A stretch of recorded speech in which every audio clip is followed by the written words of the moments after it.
Ja, vi har spørgsmål 8, som omhandler eksponentielle sammenhæng. Dette spørgsmål lyder som følgende: gør rede for eksponentielle funktioner f af x er lige med b gange a i x. Forklar herunder betydningen af konstanterne a og b, og hvordan man kan bestemme forskellen for en eksponentiel funktion. I kender altså forskriften for den generelle forskrift for en eksponentiel funktion, som er f af x er lige med b gange a i x. Vi har disse to konstanter, og a er altså fremskrivningsfaktoren, og fremskrivningsfaktoren den udregnes altså med at a er lige med 1 plus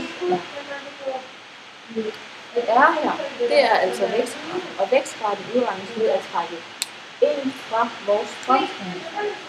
Altså r er lige med a minus. Så har vi b her, som også er en konstant, og dette er altså en begyndelsesværdi. Denne skærer grafen i anden akse på 0,1.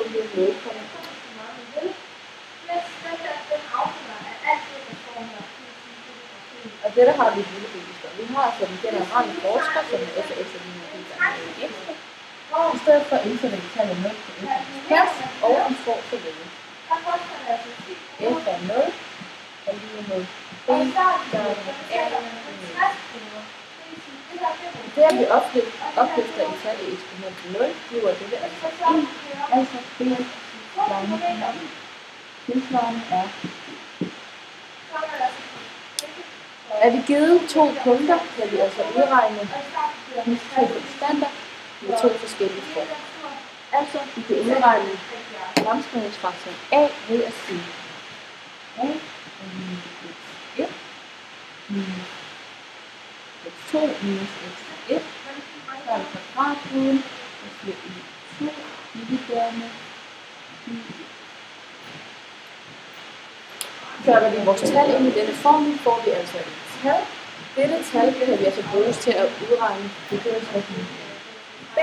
Udregnes ved at sige b er lige med i 1 divideret med a, som er det tal, som vi får i her, opløftet i x1. Jeg vil nu tage et regneeksempel for disse to formler. Vi har for eksempel på gymnasiet 2,4 og 3,4. Her har vi altså x1, y1, x2 og y2. Disse tal kan vi altså indsætte i vores forhold. Altså det første for fremskrivningsfaktoren vil være a er lige med 3 minus 2 divideret med 6 4 og 4. Hvis vi regner lidt, så giver det 2. Vi har nu en fremskrivningsfaktor, som er 2. Vi kan nu indsætte dette i vores formel, som er b er lige med 1 divideret med a x1, som er 4 divideret med 2 og plus 2 og lige med 1. Vi har altså nu fremskrivningsfaktoren, begyndelsesværdien, og vi kan indsætte det i vores generelle forskrift, som er f af x er lige med b gange x. Altså får vi forskriften f af x er lige med 1,15 gange med vores fremskrivningsfaktor og det er jeg vil så bevise vores to formler for a og b. Formlen for a er som sagt tilsvarende til a er lige med x2 minus x1 med rod af y2 divideret med y. Og b er tilsvarende til y1 divideret med a i eksponenten x. I forhold til det her bevis, så tager vi udgangspunkt i to punkter herfra. De her punkter betegnes henholdsvis x1, y1 samt x2, y.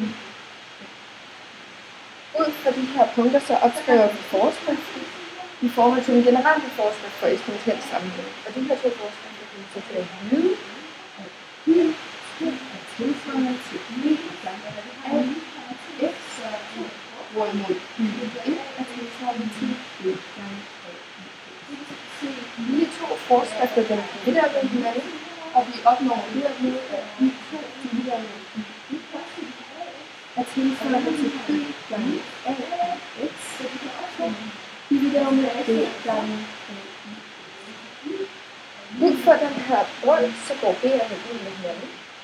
Og efterfølgende så benytter vi en potensregneregel, i det to potenser med samme rod divideres med hinanden.